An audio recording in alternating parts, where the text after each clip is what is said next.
Hello and welcome to the Fit to Transform podcast, where you learn how to train and diet effectively and, most importantly, how to maintain those results for life, once and for all.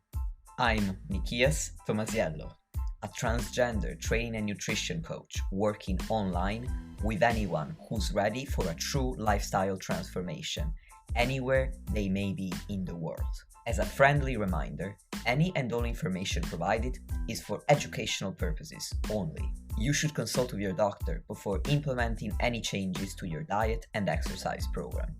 With that disclaimer out of the way, thank you for being here. Now grab yourself a cup of tea or pre-workouts and enjoy. Yo, dear listeners, hello and welcome back to the podcast. Today, I have a returning guest, Coach Steve Hall. Steve, welcome back. Thank you for having me, Nikias. It's always an honor to come onto any podcast, especially yours, and being a returning guest. It makes me feel like people like hearing what I say, or at least you do. So it's Oh, yeah. always nice. I certainly do. And when you say, especially your podcast, you make me feel special. So thank you. We're off to a good start here. You're definitely coming back just because of that, especially that you slipped in there very smoothly.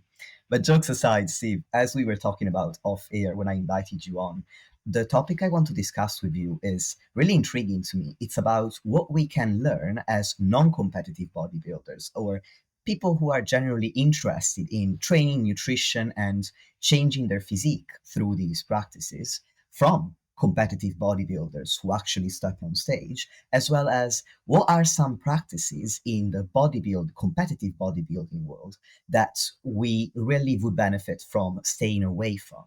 And I wanted to invite you on for this because you coach both competitors and non-competitors. You are a competitor yourself. And I don't know how you see this, but in my experience, I found that there are two types of people or two types of communities in the wider fitness community, whereby on one side, there are some people who think that bodybuilding is simply an extreme sport and there's really nothing that you would want to take away from it. Whereas on the opposite side, there are people who conflate bodybuilding practices with what they should be doing as non-competitive bodybuilders, even when that's not appropriate. Obviously, these are two ends of the spectrum, two extremes. And I personally, when I started out, I realized after a while that I was reading a lot about training, nutrition for body composition. And I was reading a lot of bodybuilding related practices, and I was conflating the two, where I acted as a true beginner, as if I was going to step on stage, and that wasn't at all appropriate. And if anything, it led to inadequate results for the place that I was at. But I'm curious to hear about your opinion on this, if you have any. Yeah, I love this topic and subject because I think uh, there's so much to be learned. Even competitive bodybuilders can learn to be better non-competitors at times, because in reality, bodybuilding is a lifestyle, and that's the way I really frame it. And then I kind of see there being bodybuilding as a lifestyle, and then I see there being competitive bodybuilding. So I clients who maybe aspire to step on stage, or maybe kind of think about it, they think it's really cool, they follow it, but they're like, oh, I can't call myself a bodybuilder because I don't compete. I'm like, you're still a damn bodybuilder, because honestly, as a pro natural bodybuilder myself here, like my off seasons, I call them an off season. I don't really like the term. I like the improvement season as a term, because truly that's where I improve, and I'm definitely not off. But that looks very similar to like a lot of my clients who don't compete. That's the fun time, like the time that you're not dieting, trying to get to 0%, not 0%, or -% body fat, as Ronnie Coleman would say, but trying to get as lean as possible whilst maintaining as much muscle as possible and sacrificing a lot in the process. And there's lots of details and nuance and things there that absolutely do not apply to anyone who doesn't ever want to step on stage. And there is lots of misapplication of those practices to people who are just looking to like feel fitter, get healthier, and all those aspects. What I will say is, unfortunately, a lot of competitive bodybuilders who are coaches, and that happens a lot of the time, like myself, then put their goals upon their clients. and they expect them to be like ultra restrictive, ultra rigid, and they actually don't understand them, and they don't have empathy for their clients, because they're like, hey, I live this lifestyle, so you should be able to do it too. We all have 24 hours in the day, or whatever that they want to say. But that's not the case for someone who doesn't kind of live it in the same way. But there are lots of things that the kind of more general person can learn from bodybuilders, because the bodybuilders are masters at dropping body fat, at growing muscle. And those are two things that most people want to do when they go to the gym and when they are managing their nutrition. So I do think there's either end of the spectrum, there's things to learn. And then the other thing I would say is just generally never assume your client's goals. Like, someone might look like they're very, what's it called? They don't want to compete. They don't take it that seriously. You're just like, oh yeah, I'll just give them my basic stuff. But they might be of the opinion that one day they do want to compete. They love take it really seriously, and that's kind of their goal, to like nail every part of the process as if they're a competitive bodybuilder. And it's like, wow, go with that then. So I guess a few things come to mind. One is always like, listen to your client, look at who's in front of you, what are their goals and ambitions. Don't apply your own to them, but do listen to their own. And then everyone's bodybuilders, as far as I'm concerned, who are interested in dropping fat, gaining muscle. It's a really healthy lifestyle when you're a natural bodybuilder, that is. And if you want to do that, I think that's awesome. And then you have your competitive bodybuilders who have to do some extreme habits, get into some extreme practices that are not appropriate or applicable, which I'm sure we can dive into for anyone who's kind of just doing it more generally, if that makes sense. I love that perspective. That's exactly why I started by saying I wanted to compare competitive bodybuilders to non-competitive bodybuilders, because just like you said, I'm not trying to gatekeep here. There are plenty of listeners, and I'm one. Actually, I'm the same as well, where I've not I've not stepped on stage yet. I might one day, I might not, but I love living the bodybuilding lifestyle, and I share that term. I also use it like you do, and so I want to discuss what it is that we can learn from somebody who's stepping on stage, and also understand what might not be appropriate if that's not your goal. So, for this reason, where I want to start with is I've decided to divide the conversation into different categories. And the first category, which to me is always the foundation of achieving any goal, is one's mindset. At least that's my strong belief, that it's with mindset that we build we use mindset to build upon the goals that we want to achieve, at least from my perspective. So I wanted to hear your view on what aspects of mindset you think that we can aspire to emulate from competitive, or at least learn from competitive bodybuilders, even if we don't want to step on stage. Cool. Yeah, mindset's a really interesting one. It's kind of if I think about the art and science of bodybuilding, it's more of, there is a science to it, but it's a little bit more art. It's a little bit more less descript. It's not like the law of thermodynamics and energy deficit applies to bodybuilders and non-bodybuilders. It's like, well, mindset, and kind of the way you think about things. And I would say bodybuilders are definitely, like competitive bodybuilders, let's use that term, are very extreme in their mindset, and they have extreme goals, and they have to push themselves to an extreme to reach extreme levels of condition with extreme levels of muscularity. And I think that is why they see such amazing results. And I do think non-competitors, just lifestyle bodybuilders, can definitely learn from them there, because I think unfortunately people can get a bit soft, for lack of a better term. The discomfort phrase that comes to mind is kind of getting comfortable with the uncomfortable. So feeling hunger, being able to accept hunger as part of the process, and having that kind of mindset of, yeah, I need to be okay with being uncomfortable. I don't have to be like going to the extremes and uh, like sacrifice to win and all of those aspects, but I do have to accept discomfort here. Also, bodybuilders, especially competitive bodybuilders, they hold themselves to really high standards. So they say they're going to do something and they execute, crossing the T's, dotting the I's, ticking the boxes. They're very routine, structured. They love that kind of habitual mindset. And I do think, again, there's a lot that can be learned with that mindset too.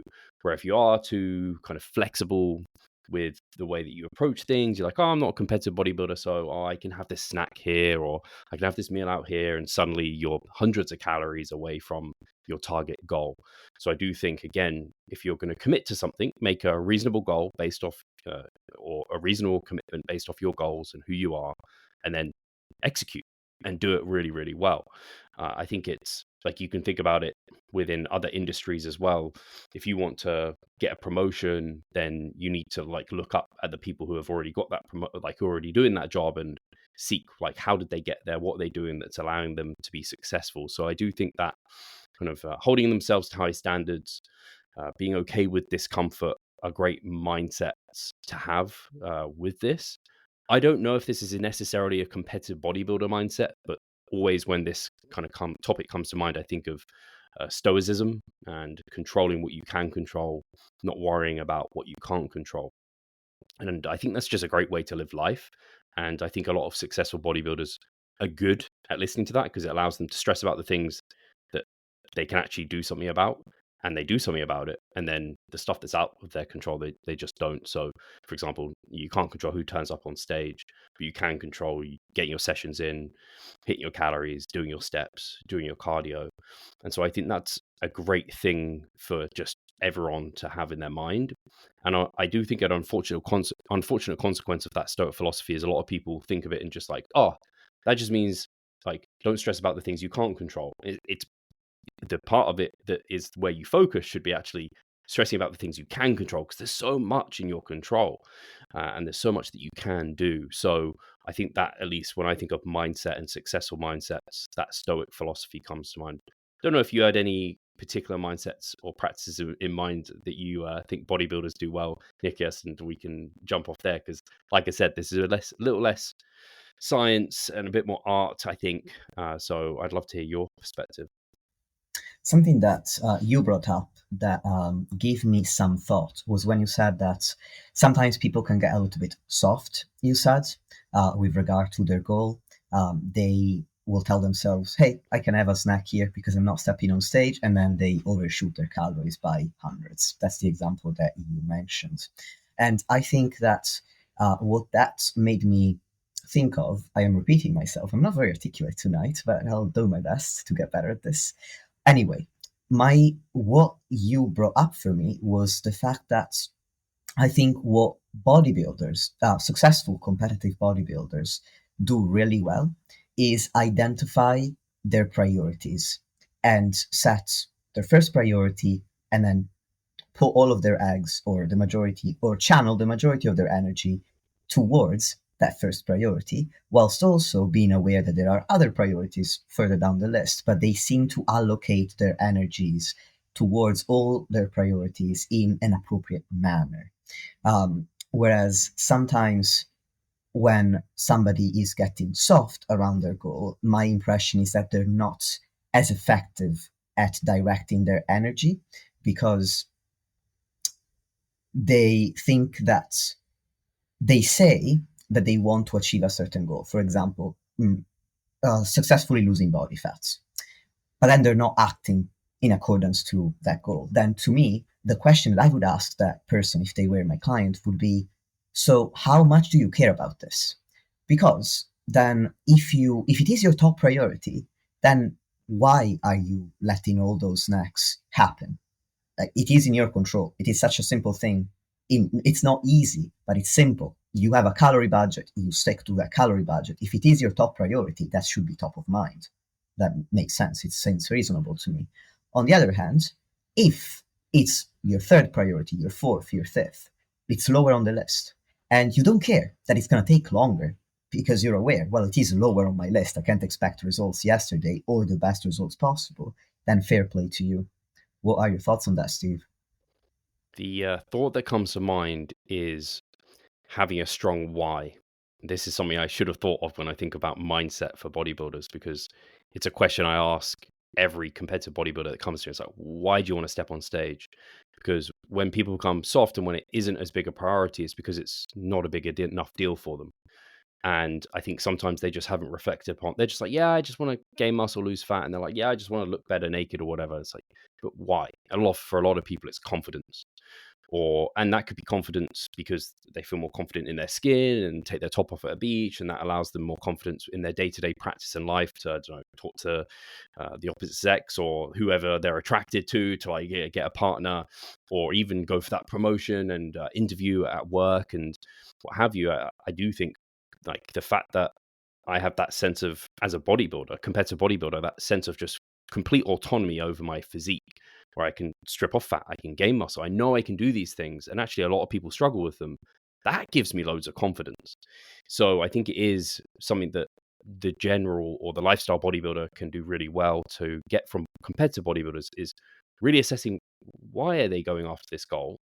And then, like you kind of mentioned, whenever there is this opportunity to have a snack, they can come back to this why and be like, does this take me closer to that why, or further away from it? Is this a productive thing to be doing for my goal? And that can actually just, you can navigate so many situations like that. I know, as for me at least, it makes life a lot easier. Like as a competitive bodybuilder, uh, like it might be my partner wants to go away for the weekend. Does that align with me as a competitive bodybuilder? If I didn't have that, I'd just be like, yeah, sure, whatever. Like flimsy goals, and you're just going to be flimsy in your behaviors. Whereas I'm like, okay, can I make that work within my ambitions? Yeah, I can make it work, or maybe I can't. I'm just like, hey, no, right now it doesn't make sense for me in my timeline and where I'm at with things. So I think that's what your discussion there really allowed me to kind of click with, is that strong why.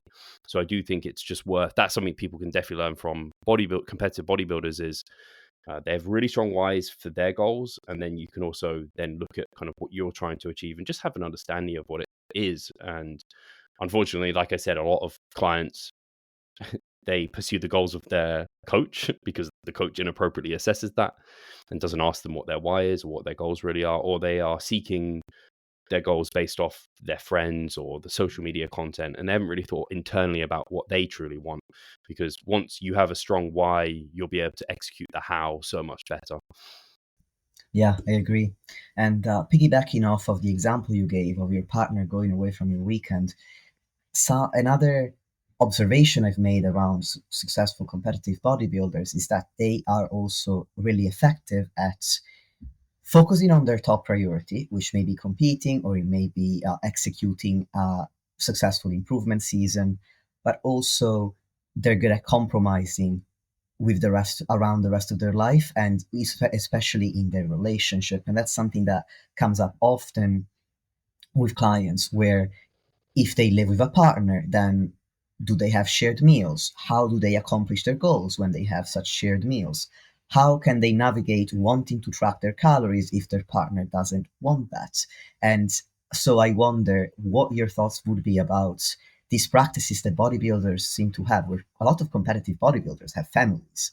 They have a partner, they have children, they still compete, they're still successful, they still prioritize their goals, but also their partner and their family, or their partners plural, don't hate them.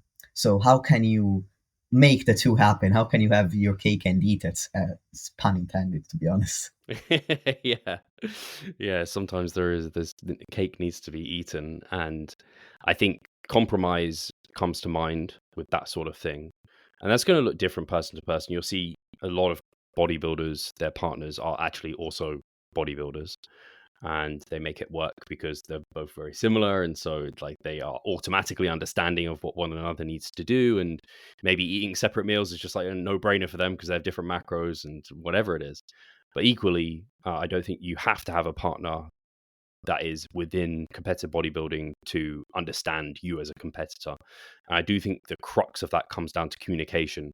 And that's definitely something that non-competitive bodybuilders or lifestyle bodybuilders can learn from the successful competitive bodybuilders, is like you can also have goals and ambitions. And even though you're not stepping on stage, you might not be that ultra serious person, you can still pursue them to a high level if you want to.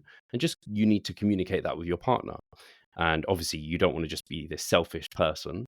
And I think kind of the topic that comes to mind regarding this is making sure that bodybuilding as a whole is complementing your lifestyle, not taking over your life, because it can take over. And I've definitely had periods. It's funny. I talked to Jeff Alberts about this recently. And Jeff Alberts, for those that don't know, from 3DMJ, the godfather, professional natural bodybuilder, one of the greatest in the space. I think he's become more and more flexible and less serious with his bodybuilding as he's actually got more competitive. You'd almost think it's counter. You think the more competitive you are, the more serious and like ultra on top of everything you need to be. But actually, he's just got more flexible.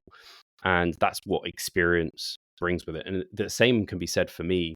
When I first got into like the gym and doing all of this, I was very much like ultra rigid. I had to eat my meals, my foods. I had a misunderstanding of kind of the importance within nutrition. I was very focused on these foods are the way to get success, not I need to meet these calories and macros. And that was kind of like learning, like as if seeing through the matrix, as an example. So I think that's something you can definitely take away from the bodybuilders who have been doing it for a long time, especially in natural bodybuilding. But if you are doing this like as a natural bodybuilder, just the lifestyle component, still it needs to complement your lifestyle, because to get the greatest results and the most competitive natural bodybuilders are the ones doing it the longest.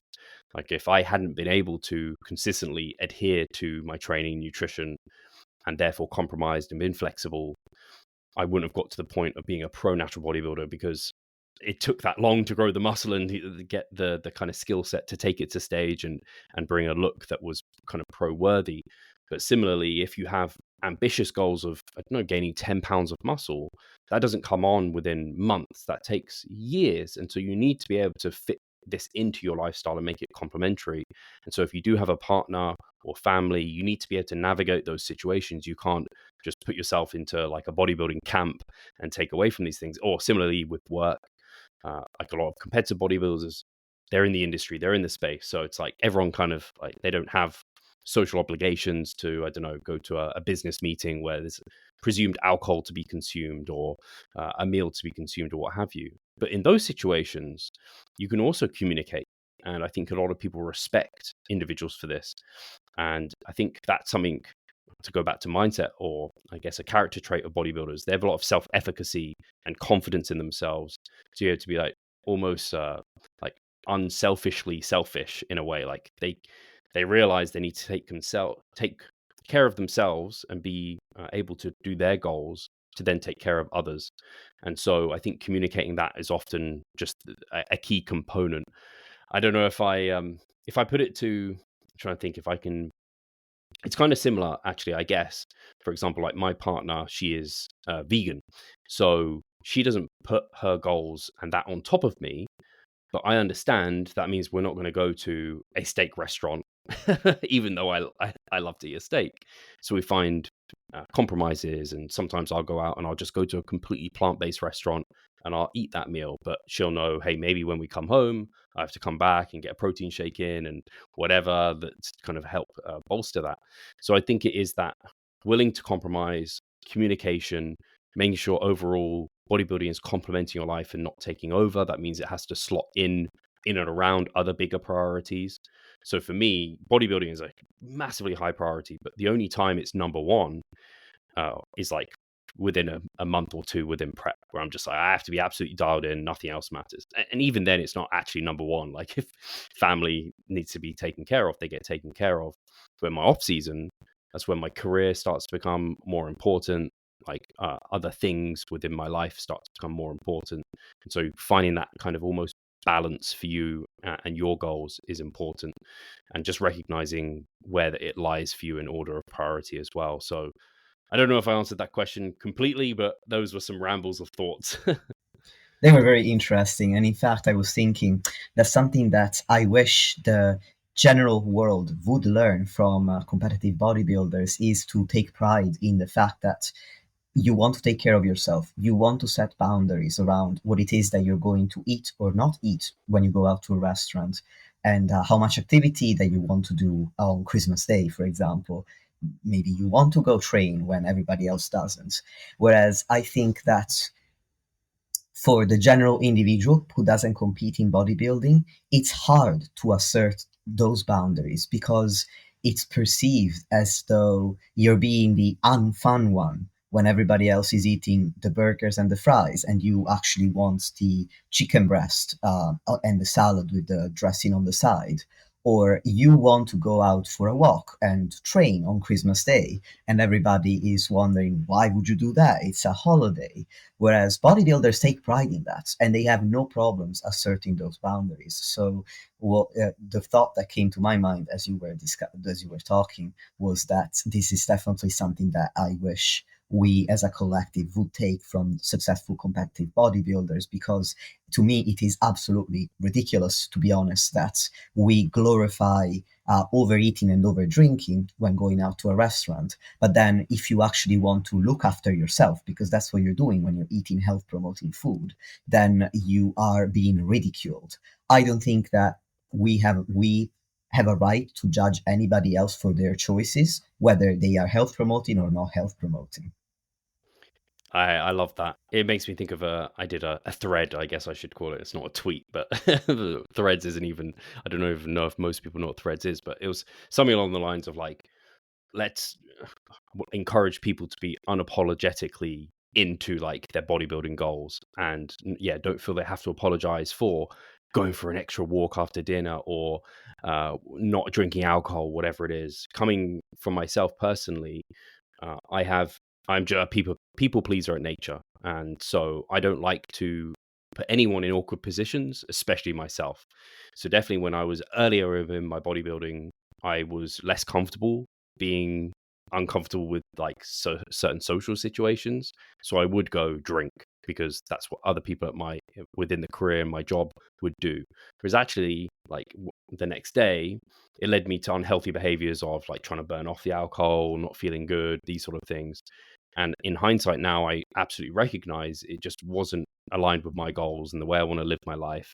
And like you said, natural bodybuilding is like health promoting. You take care of your nutrition, from not just a macro, but also micronutrient perspective. You take care of your sleep, your mental well-being, your stress, because all of that stuff promotes the best training. And then you go to the gym, you resistance train, you make sure to have a good general aerobic base through whatever that might be, step counts or cardio. So many great health promoting behaviors. And like you said, it is crazy that even now that can be frowned upon.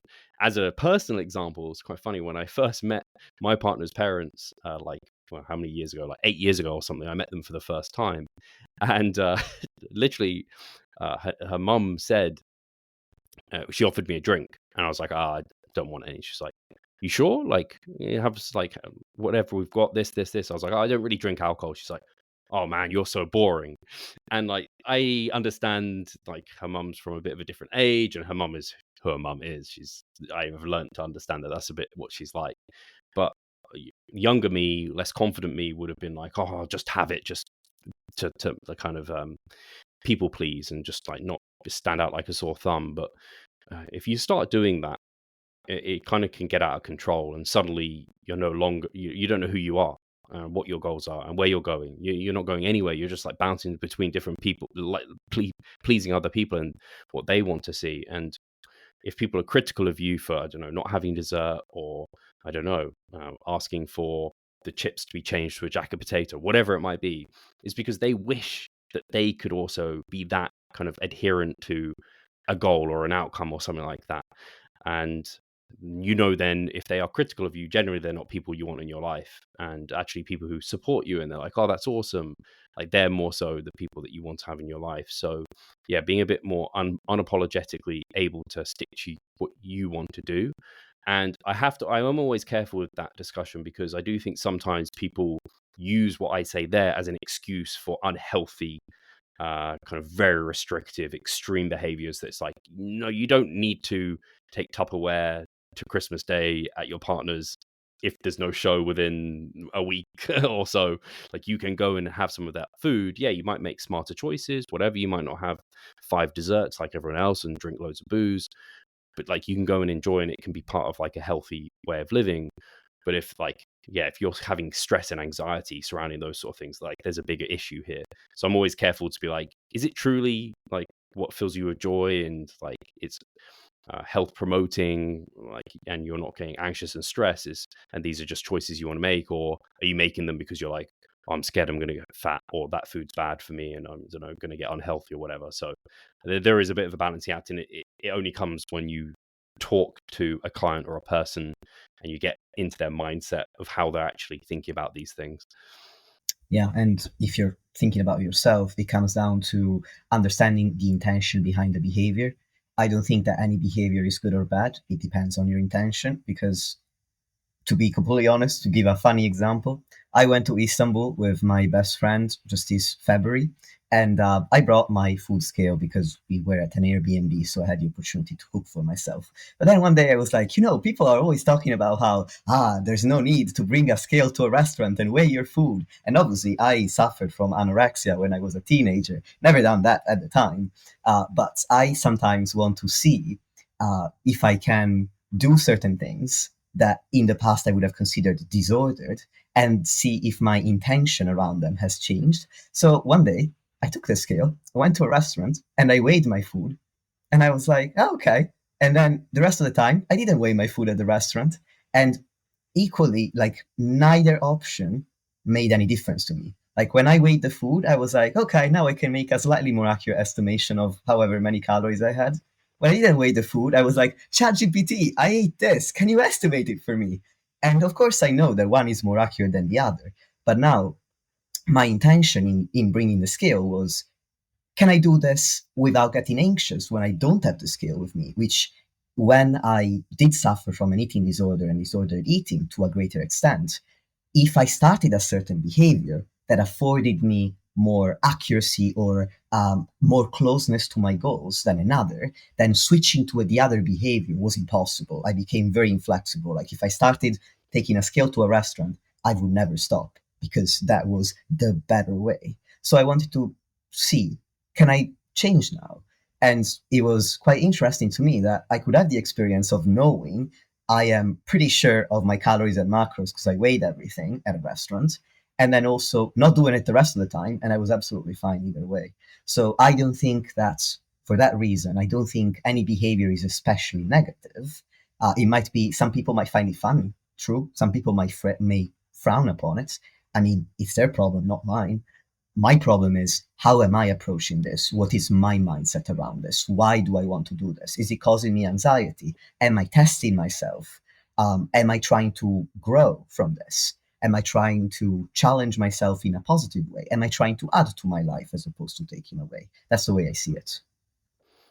Yeah, I like that example, and I really like that. If just for you personally, that you noticed it didn't really make much difference taking it or not taking it, because that is what I'd hope for someone to happen. And yeah, is that like stress and anxiety surrounding certain events and occasions just being like, actually, because some people will say just tracking your calories is disordered, but it's like, well, if the only difference here is I'm putting my scale onto, my plate onto a scale versus just chucking food on my plate and hoping it's around the right amount, like, yeah, that's not much stress. But if it's like, hey, you're going to a restaurant, you're taking your scale, and it's like this mixed meal, and then you're breaking it all apart. You've got like 5 plates that you've asked the chef for. Now that suddenly looks pretty freaky and probably causing you quite a lot of stress and isn't probably a great move for you. So yeah, that's why these sort of discussions always, yeah, the mindset surrounding it is so key. And yeah, I've been there and I've done that in terms of taking scales to restaurants. I did it in my first contest prep, but and then it's funny, like I said, you think, oh, as you get more competitive, that's something you'll do more. It's like, actually, I ate out more and less frequently was weighing stuff out, or I've never taken a scale to a restaurant since. As you get more experience, because you realize, hey, actually isn't worth it, and it just causes me more stress by having to bother to do it. So yeah, and as a side note, ChatGPT for that sort of thing is great. It's actually useful because I like it when I can be precise. So if there's a restaurant that has like some sort of macros or numbers, I would generally pick that over another if they were like for like, and that was like one thing it had more. But now with the ChatGPT, it kind of opens up a bit more. Like, hey, this, like when I have no idea what this meal would be, now ChatGPT can actually give you a semblance of like, hey, I'm on the right sort of track. I know it's not 100% nowhere near, but rather than just being like, I have no idea, now it's like, like I have a bit more. For people who are analytical and have quite serious goals, I think that can be quite helpful. Anyway, that's a bit of a side tangent. Oh, Tangent. Steve, don't get Yeah. me started. I love AI. I talk to ChatGPT every freaking day. I love that thing. I Me said, too. and I find it so helpful. And as you say, I think that it's getting better and better estimating foods from a picture, and even just from a written description. But going back to what we were talking about, the reason why I took the scale to the restaurant is that sometimes, being in the fitness space, I hear about a lot of practices that are commonly viewed as disordered.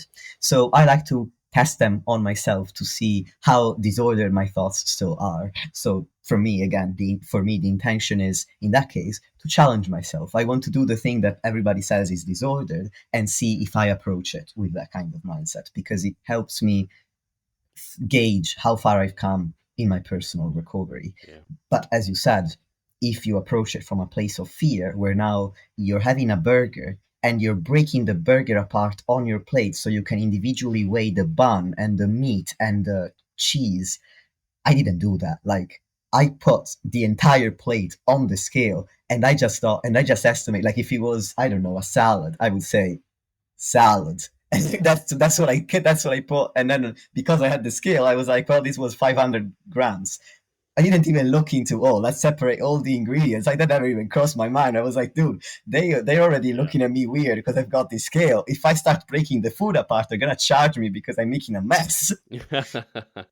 So Yeah. yeah, the intention behind what you're trying to do is really important to figure out. And then we have been talking about food a little bit already, and that's useful because that was my next category. I wanted to hear your thoughts on what we can learn when it comes to competitive bodybuilding around nutrition and habits with food, not necessarily how to hit your calories and macros perfectly, like not necessarily how to use an app, but how to apply those targets, those macro and calorie targets, and translate them into real life circumstances.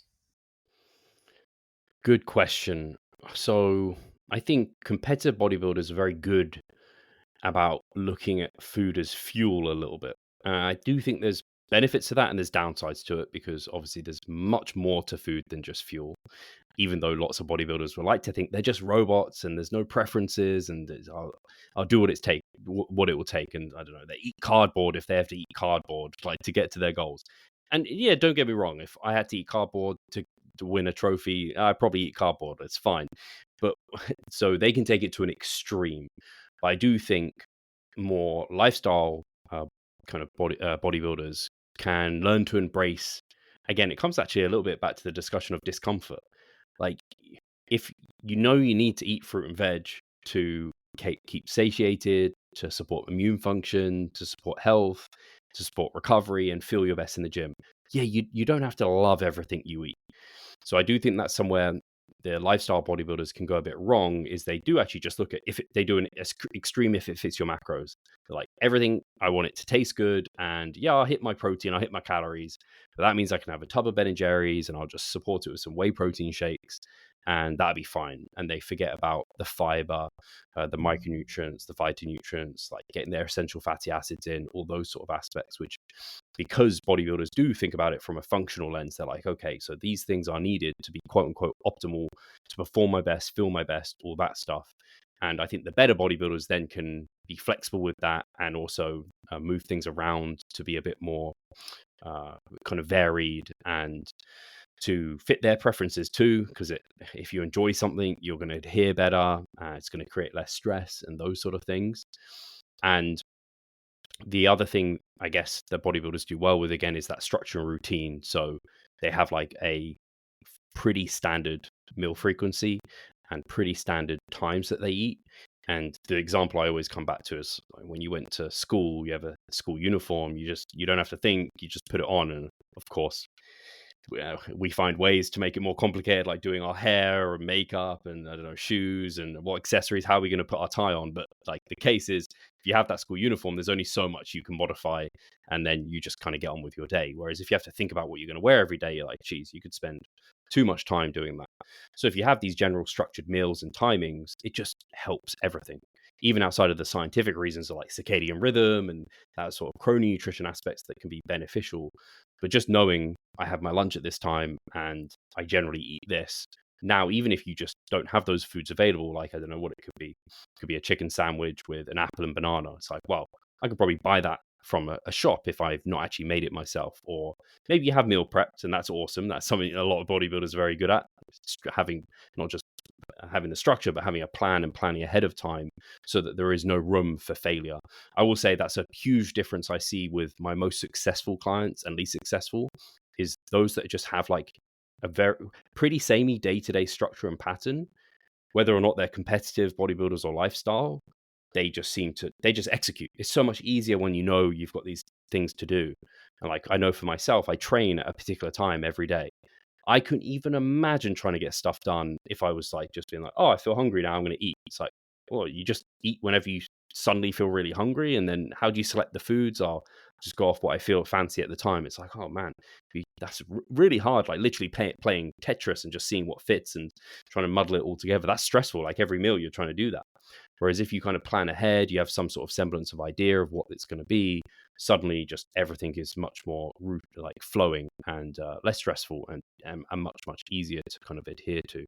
So I do think that's some like fundamental big things is looking at food as a little bit more like fuel, and hey, you don't have to enjoy every part of it and make sure it fits and it's functional, and then having structure and routine. Again, bodybuilders can take this to an extreme that starts to become very unhealthy. And I think there's some complementary aspects from being a bit more like lifestyle like in terms of being a bit more varied and fluid and flexible. But I think therefore there's a bit of a sweet spot to be found between them. But yeah, that's some of the things that come to mind when thinking about nutrition and what lifestyle bodybuilders can learn from the competitive ones. Yeah, that makes a lot of sense. I agree with not having to enjoy every single meal. I think largely you want to enjoy your food. There's no reason not to. But when presented with a choice between having a meal that doesn't really align with your goals and having a meal that aligns with your goals but you don't enjoy as much, erring on the side of choosing the meal that you enjoy less, that's still good enough, that takes you closer to your goal, is likely the more reasonable choice if you want to make the bodybuilding lifestyle more of a priority. And I mean, when you talk about diet structure, you basically speak my language, Steve. I recorded an entire podcast about a guide to planning your diet structure. I really like the idea of deciding how many meals and or snacks you want to have in, not and snacks if you want any, you're going to have in a day, and keeping that consistent within roughly a similar time frame, day in and day out. If somebody has a variable schedule because of shifts, they could have a work schedule and an off work schedule, so two different schedules, but roughly you want that kind of routine.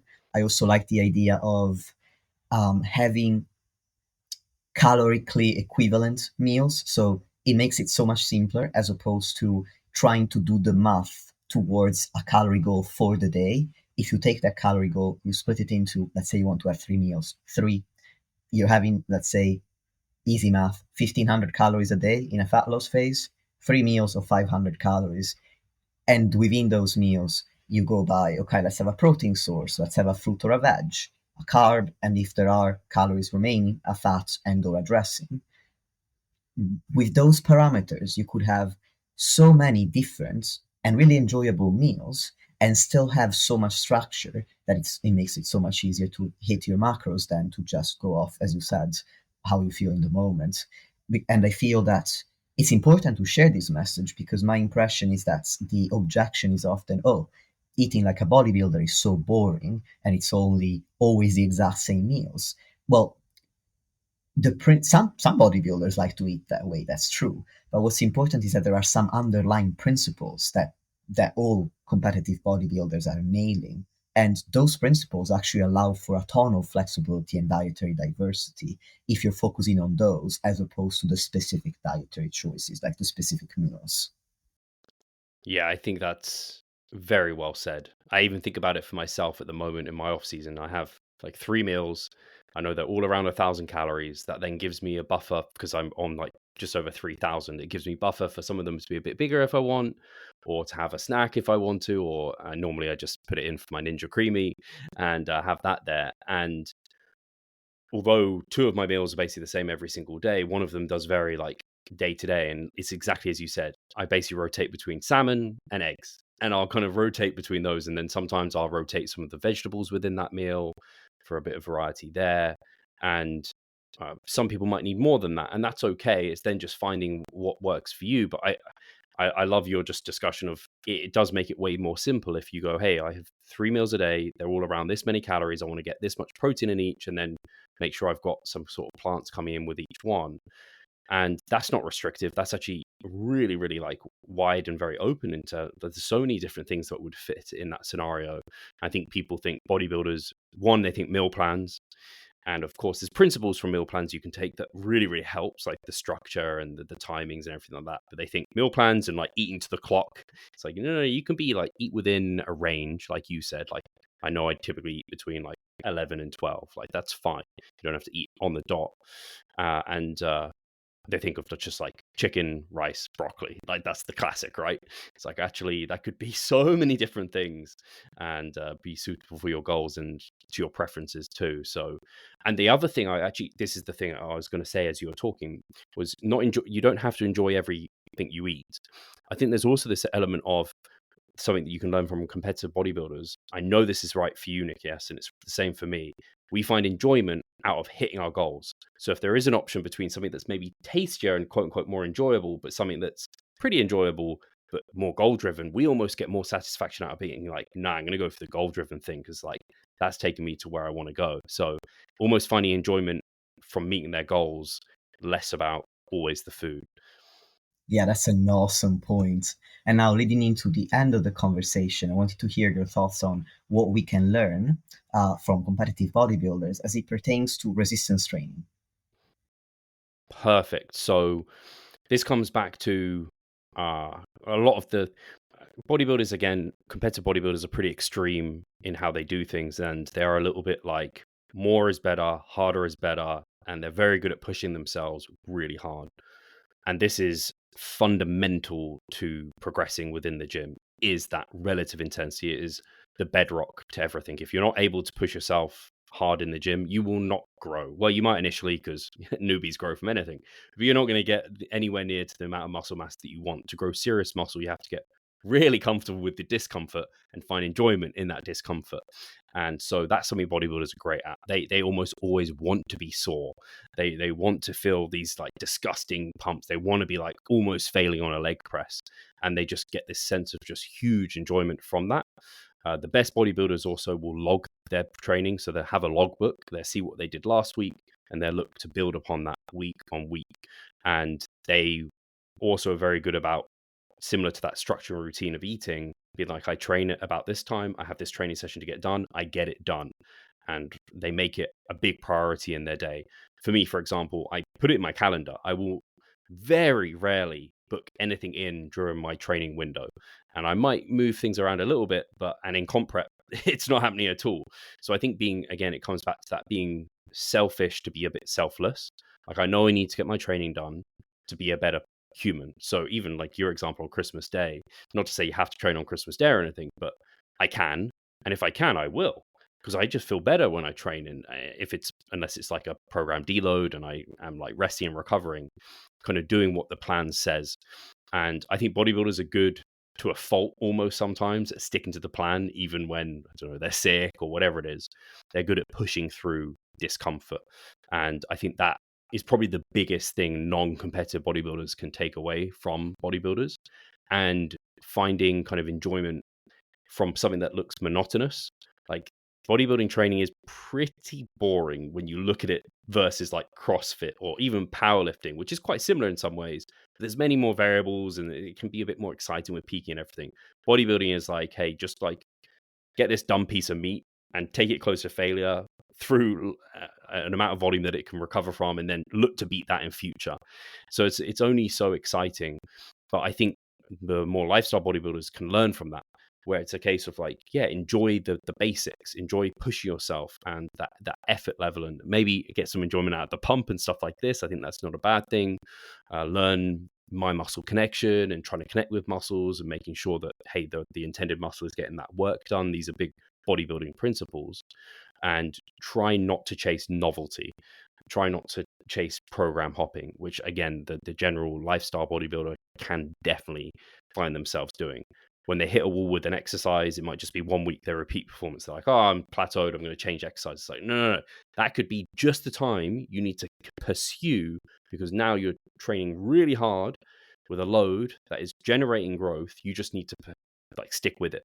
And bodybuilders are great at like sticking with things, pushing through the uncomfortable, and finding kind of almost joy just in that process of the monotony, knowing that they're getting better and listening to their body in terms of that feedback of pumps. My muscle connection is the target muscle, getting that required work, and importantly, logbooking it so they have that objective data that they know they're getting better over time. That's some of the big basics that I think bodybuilders just generally do really well. Old school bodybuilders, new school bodybuilders, those are basic principles of overload and progressive overload, and hitting the intended muscles and not hitting joint and connective tissue that the more gen pop can or lifestyle bodybuilder can learn. Thank you, Steve. This was a really thought-provoking discussion for me, and I believe for the audience as well. The thought I want to wrap up the podcast with is around what you said when you were calling bodybuilding, at least the process of training for bodybuilding, boring and not exciting. I think that comes from the fact that in modern society, we associate exciting with novelty, something that's constantly changing, and whereas boring is what repeats itself over and over again. Whereas I believe that there is value in finding excitement in something that is routine, that is the same over and over again, because it's when you have that routine that you can get better at something. Nobody gets better from changing what they do every single time. If you want to get better at running, you don't run and then bike the next week and then do CrossFit the week after. You just run. It's the same with lifting. If you want to get better at lifting, you lift and you follow the same program for weeks and months, sometimes years on end, with minimal changes.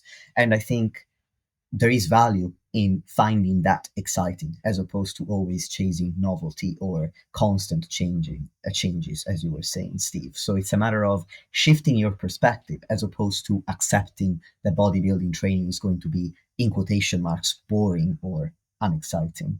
On that note, Steve, let the people know where they can connect with you if they want to. And if you have any closing thoughts, this is your time to share them. Yeah, thank you so much, Nikias. And I agree. There's something very cool about being able to master things. If you watch any good competitive bodybuilder lifting, you can just see they're a master of their muscles, of whatever exercise they're doing. You can just see they are connected with that lift. And there's something really, really cool about that. So I definitely agree with you there. And yeah, if people want to keep up to date with anything that I'm doing, or kind of I have my own podcast, I get to talk to many smart people, which is fun. We also have the Improvement Season podcast in there, which is a bit more laid back. That is the Revive Stronger podcast. You can find that on YouTube or on any podcast provider, or you can just head to our website, revivestronger.com, where we have our coaching. So we can help you out with if you are competitive or not as a bodybuilder. We are here to help you, whatever your goals are. And then if you want to follow me on Revive Stronger on Instagram, that'd be fantastic. That's where I'm probably most present, and I share just information, my training, and just bits and pieces like that. So yeah, thank you so much, Nikias, and I'll talk to you soon. It was good to talk to you, Steve. It was great to talk to you, my dear listeners, and thank you as always for tuning in. And on that note, I will talk to you in the next episode.